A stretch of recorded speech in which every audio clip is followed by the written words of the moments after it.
우울증을 앓는 사람의 가족이나 친구들이, 주변 사람들이 절대 해서는 안 될 말들이 있는데요. 네. 우울증을 앓는 주변 사람 있으면 마음도 아프고 신경도 쓰이죠. 걱정도 되고. 그래서 이제 도와주고 싶고 또 뭔가 낫게 해주고 싶어서 주변에서 이런저런 뭐 이야기라든가 훈수를 두게 되는데요. 여기서 해서는 안 될 말들, 차라리 하지 마는 게 나은 말들이 많거든요. 예, 그래서 이런 얘기를 좀 잘 알고 계시고 좀 조심하신다면 정말 마음과는 다르게 환자에게 또 하나의 어떤 비수를 꼽는 그런 일을 안 하실 수 있을 것 같아요. 그래서 얘기를 좀 드려볼게요.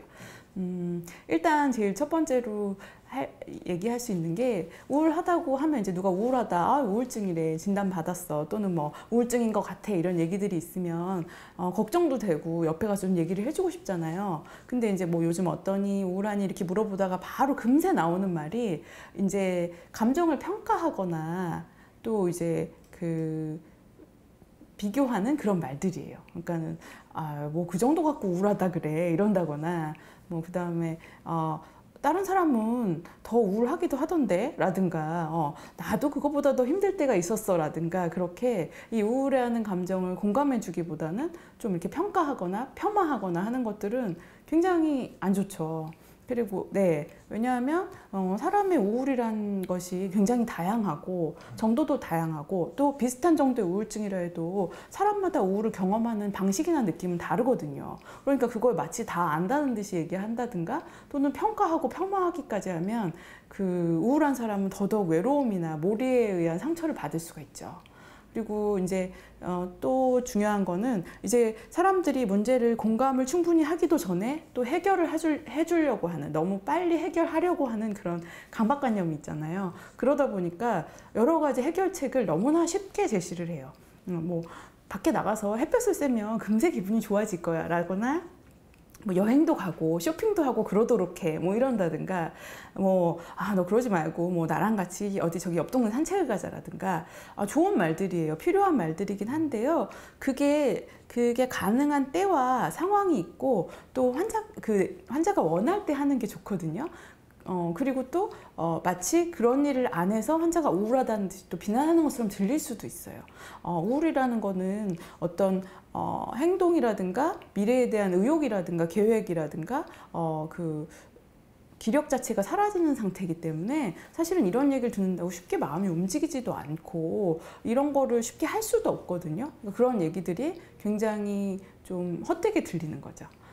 비슷한 예로 또 마음을 고쳐먹어라, 이런 류의 말들이 있어요. 그러지 말고 좀 더 긍정적으로 생각해, 네가 힘을 내야지, 좀 더 그런 식으로 말고 좀 마음을 강하게 먹어봐, 이런 말들이 있는데, 뇌에 문제가 생기는 뇌의 병이거든요.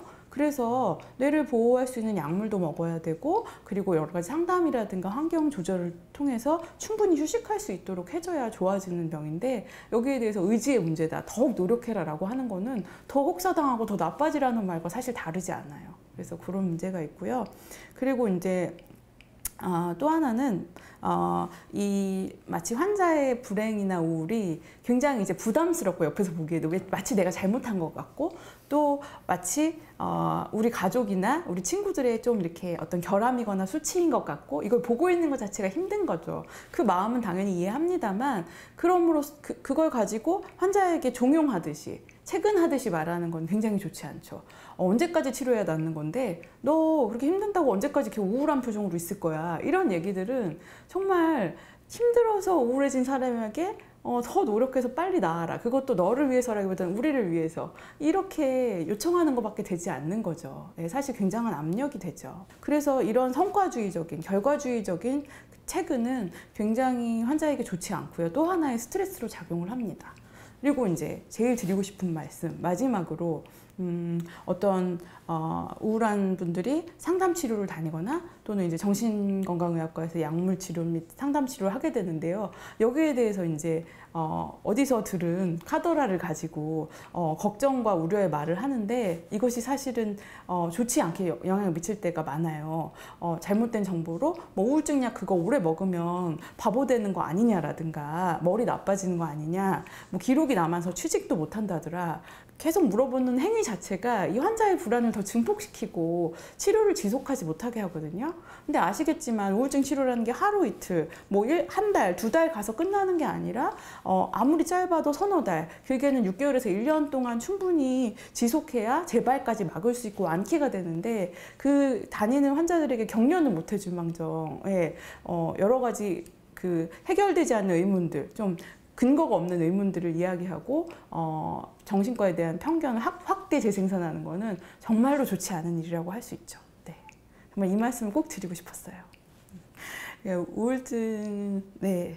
그 부모님 세대와 지금 밀레니얼 세대, 또 어쨌든 자식 세대는 살아온 환경이 정말 하나에서 열까지 다 다르고 살아온 환경이 하나에서 열까지 다 다르거든요. 그래서 부모님 세대에는 가능했던 게 자식 세대에는 안 되기도 하고, 반대로 부모님 세대는 개념도 없던 것들이 자식 세대에는 있기도 해요. 그래서 부모님들이 보기에는 지금 세대가 뭐 나약하다거나 또는 굉장히 불평만 한다고 느껴질 수 있으나 이 자식 세대의 나름의 고충과 어려움이 있거든요. 이거는 우리나라가 굉장히 고속성장하는 압축성장한 사회이기도 하고, 또 여러 가지 좀 이게 그 가부장적인 걸로 인해서 그 세대 간에 좀 이렇게 소통이 어려운 그런 문화 같은 것들이 기여를 하는데요. 그렇다고 하더라도 어떤 사람이 어려움을 토로할 때 네가 노력이 부족해서 그런 것이 아니냐라는 것은 어떤 상황이 누구에게 말해도 사실은 좋지 않은 반응이 아닐까요?